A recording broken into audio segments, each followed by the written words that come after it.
اور آج کی ہماری جو نشست ہے، اس نشست کے اندر بھی میں چند اصولی باتیں عرض کرتا ہوں تفصیل انشاءاللہ تعالی، چونکہ اس کے اوپر ہم تفصیلی گفتگو کریں گے، اس لیے میں پہلے اجمالی بیان کرتا ہوں، پھر انشاءاللہ تعالی آگے جو ان کے دلائل آئیں گے وہ دلائل میں عرض کروں گا۔ میں کل بھی آپ کے اوپر اپنا موقف واضح کر چکا ہوں اور آج بھی میں آپ کے اوپر اپنا موقف واضح کرتا ہوں کہ سیدہ کا نکاح غیر سید سے مطلقاً حرام نہیں ہے۔ میں جس بات کے رد کے لیے یہاں بیٹھا ہوں وہ یہ کہ جو لوگ یہ کہتے ہیں کہ مطلقاً حرام ہے اور نعوذ باللہ من ذالک اگر نکاح ہو گیا تو وہ نکاح صحیح نہیں ہے، پھر ان کی صحبت حرام ہے، پھر آگے ان کی اولاد حرام ہے وغیرہ وغیرہ، میں اس کا رد کرنے کے لیے یہاں پر بیٹھا ہوں۔ آپ یہ بات ذہن کے اندر رکھیں کہ اللہ تعالیٰ کی ذات اقدس نے قرآن پاک کے اندر جو حرام رشتے تھے، حرام رشتوں کو اللہ تعالیٰ نے وضاحت کے ساتھ بیان فرما دیا، اور وہاں پر اللہ تعالیٰ کی ذات اقدس نے کہیں پر یہ بیان نہیں فرمایا جہاں پر حرام رشتے بیان فرمائے کہ فلاں نسب والا فلاں نسب والے کے اوپر حرام ہے، ٹھیک ہے۔ لہٰذا اس بات کے رد کے لیے میں یہاں پر بیٹھا ہوں کہ اگر سید کا نکاح غیر سید سے ہو جاتا ہے اس کی رضامندی سے، اس کے اولیاء کی رضامندی سے، تو پھر وہ نکاح صحیح ہے، ان کی صحبت جائز ہے، آگے ان کا جو نسب چلتا ہے وہ نسب درست ہے، حلال ہے اور پاکیزہ ہے اور عمدہ ہے اور بہترین خوشبوؤں والا ہے۔ دوسری بات آپ لوگ یہ یاد رکھیں کہ یہ تو تھا نا میرا موقف کہ میں اس بات کے رد کے لیے بیٹھا ہوں کہ مطلقاً حرام نہیں ہے۔ جو لوگ مطلقاً حرام کہتے ہیں وہ غلط کہتے ہیں۔ بہرحال پھر بھی چونکہ ادب آداب اور دیگر جو معاملات ہیں جن کا ذکر انشاءاللہ میں آگے کروں گا، جو محدثین نے، علماء نے جو قیودات ذکر کی ہیں، تو فی زمانہ دیکھیں طلاق کی جو شرح ہے وہ تقریباً 75% ہو چکی ہے کہ طلاق کی شرح کے اندر بہت زیادہ اضافہ ہو چکا ہے۔ تو پھر میاں بیوی ہوتے ہیں آپس میں ایک دوسرے کو کیا کچھ کہہ جاتے ہیں، تو پھر اس وجہ سے ہم مطلقاً جس طرح دیکھیں نا ہم مسلمانوں کے جو احکام ہیں کہ ایک مسلمان کا دوسرے مسلمان سے نکاح ہو جاتا ہے، عمومی احکام کے اندر ہم اس کو رکھ کر کھلی چھٹی نہیں دے سکتے، تو بہترین یہی ہے کہ سید زادوں کا نکاح، سید زادیوں کا نکاح سید زادوں سے ہی کیا جائے، یعنی ان کے اپنے خاندان کے اندر ہی کیا جائے۔ یہ میرا موقف ہے۔ دوسری بات آپ یہ یاد رکھیں کہ ایک ہوتی ہے لڑکی نابالغہ جو لڑکی ہوتی ہے وہ اگر اپنی مرضی سے نکاح کرے اپنے والدین کی اجازت کے بغیر، ولی اقرب کی اجازت کے بغیر، تو اس کا نکاح منعقد نہیں ہوتا۔ البتہ اس طرح ہو سکتا ہے کہ لڑکی نابالغ ہو، اس کا والد نکاح کر دے تو وہ نکاح منعقد ہو جاتا ہے۔ آگے پھر لڑکی جس وقت بالغ ہوتی ہے وہ اگر اس نکاح کو نافذ کرنا چاہے تو وہ نکاح نافذ ہے، اگر وہ منع کر دے کہ نہیں مجھے یہ قبول نہیں ہے تو وہ نکاح کیا ہے، باطل ہو جاتا ہے۔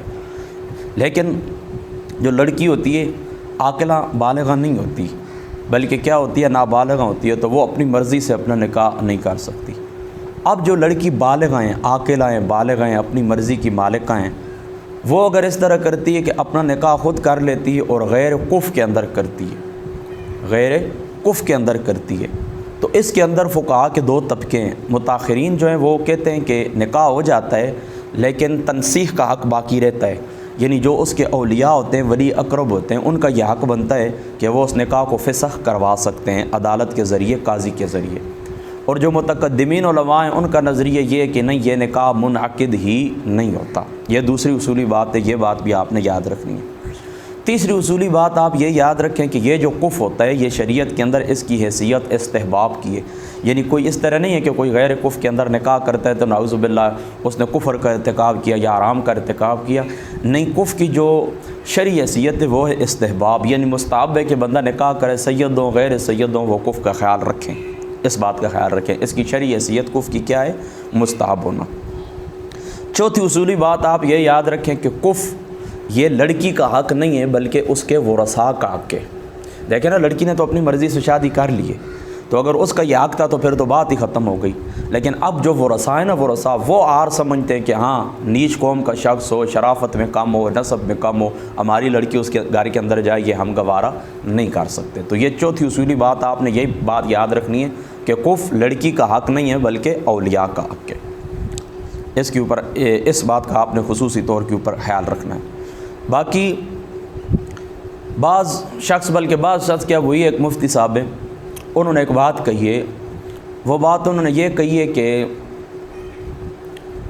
یہ آقا علیہ الصلوۃ والسلام، یعنی کل کی جو ہماری نشست ہے اس میں میں نے آپ کو بتایا نا کہ قریش ایک دوسرے کے کف ہیں، سارے قریش کے جتنے بھی بطون ہیں یہ سارے ایک دوسرے کے کف ہیں۔ تو اس مفتی صاحب نے یہ اعتراض کیا، وہ کہتے کہ یہ نہیں، یہ نبی کریم صلی اللہ تعالی علیہ وآلہ وسلم آپ کی ذات اقدس کا خاصہ ہے، آپ کی ذات اقدس کا خاصہ ہے۔ تو یاد رکھیں اس خاصے کو کسی بھی عالم نے، یعنی کسی بھی مفکر نے، مفسر نے، محدث نے، عالم نے، متکلم نے، کسی نے بھی اس کو بیان نہیں کیا۔ دیکھیں نا، کوئی کسی کے کہنے سے تو خاصہ نہیں ہو سکتا۔ امام آپ اٹھا کے دیکھیں نا، ملا علی قاری صاحب رحمۃ اللہ تعالیٰ علیہ، آپ نے امام ابن حجر نے ایک خاصہ بیان کیا حضور علیہ الصلوۃ والسلام کا، تو انہوں نے کہا نہیں، ہمیں دلیل چاہیے۔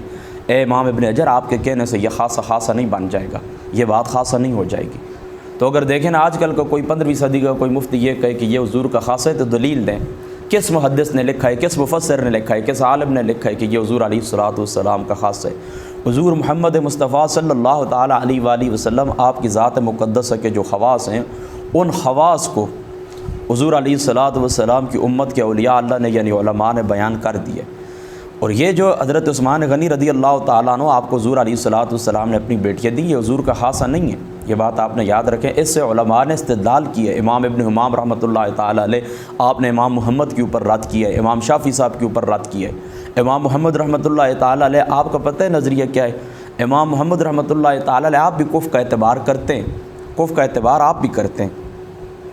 کون؟ امام محمد رحمۃ اللہ تعالیٰ علیہ، آپ کفر کا اعتبار کرتے ہیں، لیکن ساتھ ہی آپ ایک بات کہتے ہیں، آپ کہتے ہیں کہ جو خلفاء کی اولاد ہے وہ غیر خلفاء کی اولاد کا کفر نہیں ہے۔ یعنی دیکھیں نا، جو خلفاء ہیں نا حضور علیہ الصلوۃ والسلام کی ذات مقدسہ کے جو خلفاء ہیں، تو وہ جو خلفاء ہیں، تو ان خلفاء کی جو اولاد ہے، مثال کے طور پر ایک خلیفہ حضور کی آل میں سے اس کی ایک اولاد ہے، وہ سید زادی ہے، تو وہ سید زادی اس طرح کرتی ہے کہ ایک ایسے قریشی سے نکاح کرتی ہے کہ جو خلفاء کی اولاد نہیں ہے۔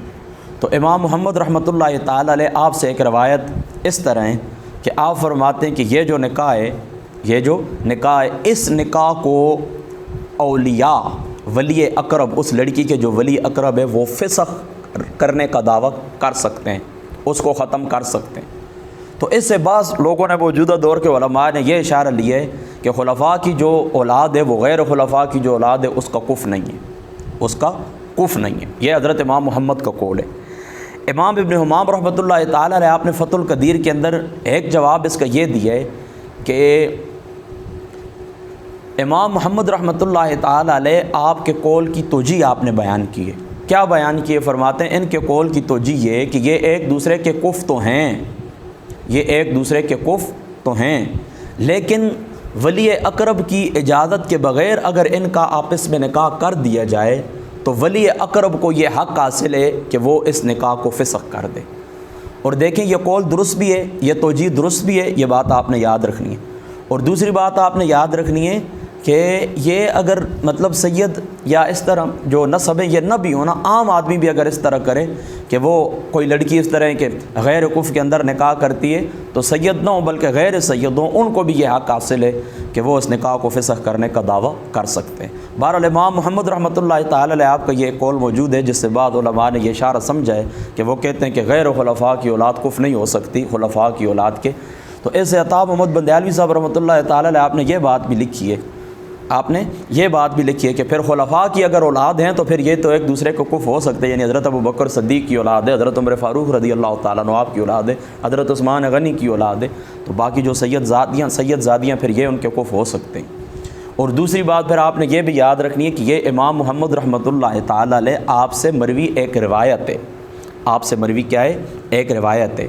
روایت کے اندر اور مذہب کے اندر فرق ہوتا ہے، روایت اور شے ہوتی ہے علماء جانتے ہیں، اور مذہب اور شے ہوتی ہے۔ تو یہ کہ امام محمد رحمۃ اللہ تعالیٰ علیہ آپ کا ایک قول ہے، آپ سے مروی ایک روایت ہے، یہ مذہب نہیں ہے۔ تو میں عرض یہ کر رہا تھا کہ امام ابن حمام رحمۃ اللہ تعالیٰ علیہ آپ نے امام شافعی صاحب کے اوپر رد کیا ہے، حضرت عثمان غنی رضی اللہ تعالیٰ عنہ کو جو حضور نے 2 بیٹیاں دی تھیں نکاح کے اندر، اس سے استدلال کرتے ہوئے امام شافعی کے اوپر رد کیا ہے۔ کس طرح رد کیا؟ دیکھیں نا، امام شافعی صاحب رحمۃ اللہ تعالیٰ علیہ آپ بھی نکاح کے اندر کفر کے قائل ہیں، آپ بھی نکاح کے اندر کفر کے قائل ہیں، لیکن آپ پتہ کیا کہتے ہیں؟ آپ کہتے ہیں کہ بنو ہاشم اور بنو عبد المطلب، یعنی ہاشمی اور مطلبی، یہ دونوں ایک دوسرے کے کفر ہیں، باقی جو قریش ہیں یہ ان کے کفر نہیں ہے۔ یعنی یہاں پر یہ کیا کرتے ہیں؟ تفاضل کا اعتبار کرتے ہیں، فضیلت کا، کیونکہ یہ فضیلت کے اندر بنو ہاشم سب سے بلند ہے، تو حضرت امام شافعی صاحب رحمۃ اللہ تعالی علیہ آپ کا یہ قول ہے، آپ یہ بات فرماتے ہیں کہ بنو ہاشم اور بنو عبد المطلب یہ ایک دوسرے کے کف ہیں، اور قریش کے جو باقی بطون ہیں یہ ایک دوسرے کے کف نہیں ہے، بہرحال کف کا وہ اعتبار کرتے ہیں۔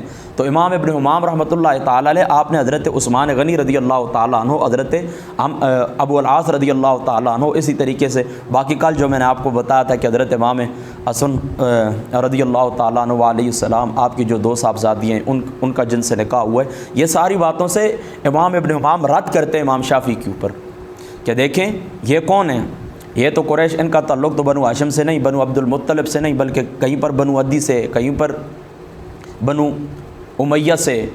تو آقا علیہ الصلوۃ والسلام کی ذات اقدس کا اپنی بیٹیوں کا ان سے نکاح کرنا، پھر حضرت امام حسین کا بیٹیوں سے نکاح، یہ فتح القدیر کے اندر موجود ہے۔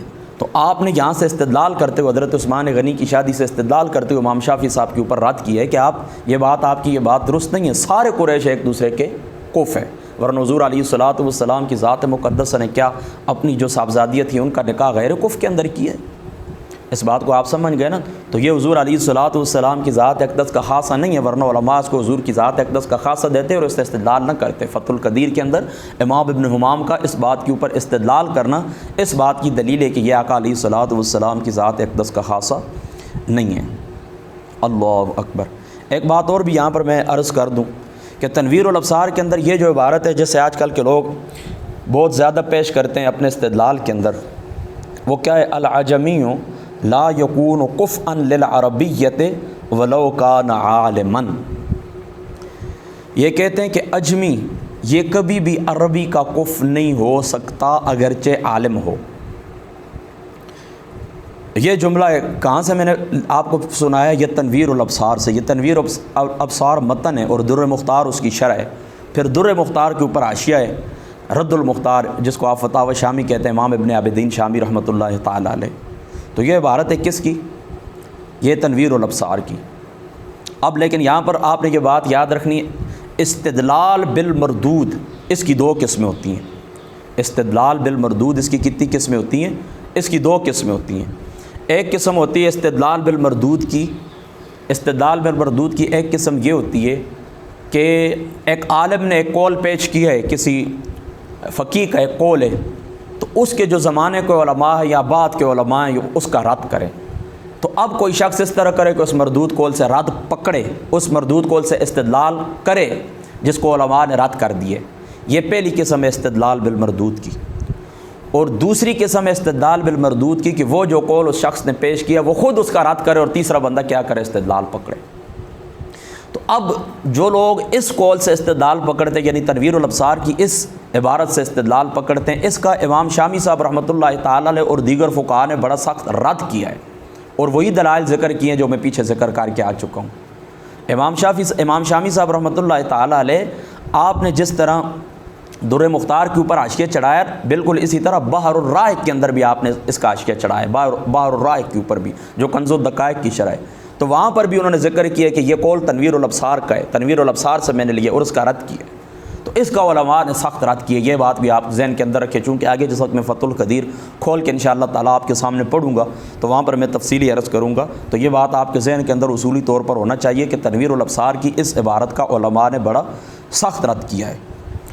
پانچویں اصولی بات، بلکہ چھٹی اصولی بات آپ لوگوں نے یہ بھی یاد رکھنی ہے کہ یہ جو فقہاء نے لکھا ہے، یعنی ظاہر و روایت کے اندر یہ جو آتا ہے نا کہ عربی جو ہے یہ اجمی کا کف نہیں ہے، عربی جو ہے اجمی کا کف نہیں ہے۔ تو امام شامی صاحب رحمۃ اللہ تعالی علیہ اور دیگر فقہاء نے اجمی سے مراد اجمی غیر عالم، اجمی غیر عالم، یعنی یہ بات یاد رکھیں، یہ نہیں کہ اجمی عربی کا کف نہیں، یہاں پر اجمی سے کیا مراد ہے؟ مطلقاً اجمی نہیں بلکہ اجمی غیر عالم۔ تو بالکل اس میں کوئی شک نہیں کہ جو اجمی غیر عالم ہوتا ہے وہ عربی کا کف نہیں ہو سکتا۔ تو یہاں پر یاد رکھیں کہ اجمی کو فقہاء نے مقید کیا ہے غیر عالم کے ساتھ، یہ بات بھی آپ نے یاد رکھنی ہے۔ اور امام ابن حمام نے فتح القدیر کے اندر یہ دو باتیں ذہن میں رکھیں آج کی نشست کے لیے، بس آخری یہ بات ہے آج کی نشست کی کہ حسیب اور نصیب۔ حسیب اس شخص کو کہتے ہیں کہ جو اعلیٰ اخلاق والا ہو، اس کی دو قسمیں ہوتی ہیں، ایک ہوتا ہے عالم، یعنی علم دین پڑھتا ہے، علم حاصل کرتا ہے، فضیلت حاصل کرتا ہے، تو اس کے ایک معاشرے کے اندر عزت ہوتی ہے، ایک شان و شوکت ہوتی ہے، اس کا ایک اعلیٰ اخلاق ہوتا ہے۔ اور دوسرا وہ شخص غیر عالم ہوتا ہے لیکن معاشرے کے اندر اس کو عزت حاصل ہوتی ہے، چودھری ہوتا ہے، جاہ و حشمت والا ہوتا ہے، عزت اور دبدبے والا شخص ہوتا ہے۔ تو پہلی جو قسم ہے یعنی حسب والا، اعلیٰ حسب والا عالم دین ہو، اجمی ہو، تو وہ عرب کا کف ہو سکتا ہے، یہاں تک کہ سادات کا کف بھی ہو سکتا ہے۔ لیکن جو دوسرا شخص ہے یعنی جاہ و حشمت والا ہے، دبدبے والا ہے، روب والا ہے، لیکن غیر عالم ہے، دولت مند شخص ہے، عزت والا شخص ہے، وہ عربوں کا کف نہیں ہو سکتا۔ یہ میں آپ کو پڑھ کے بھی سنا دیتا ہوں۔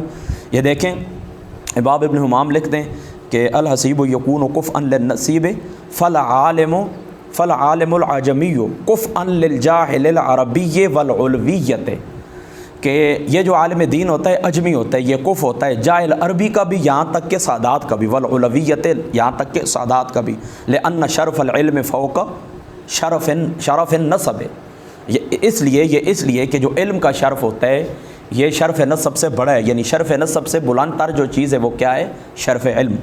اور دوسرا آگے لکھتے ہیں العجمی لا یکون کفءا للعربیت ولو سوری میں غلط ہو گیا، وفی المحیط عن صدر الاسلام الحسیب هو الذی له وجاہت ومنصب وحشمت، کہ صدر اسلام کے اندر حسیب اس شخص کو کہا جاتا تھا کہ جس لہو وجاہت، جس کی وجاہت ہو، و منصب، اور جس کا منصب ہو، و حشمت، جو دبدبے والا ہو، و فی الینابیہ اصح انہ لیس کفء للعلویت، اور کہتے ہیں اصح بات یہ ہے کہ یہ علوی یعنی سادات جو ہوتے ہیں ان کا یہ کفء نہیں بن سکتا، ان کا یہ کفء نہیں بن سکتا۔ تو اصولی طور پر یاد رکھے جو نسب والا شخص ہوتا ہے اس کی، عصب والا جو شخص یعنی نسب تو چلو خون کو کہتے ہیں نا، جو عصب والا شخص ہوتا ہے اس کی کتنی قسمیں؟ دو قسمیں، ایک عالم، اور وہ عالم سادات کا کفء ہے، اور ایک ہوتا ہے جاہل۔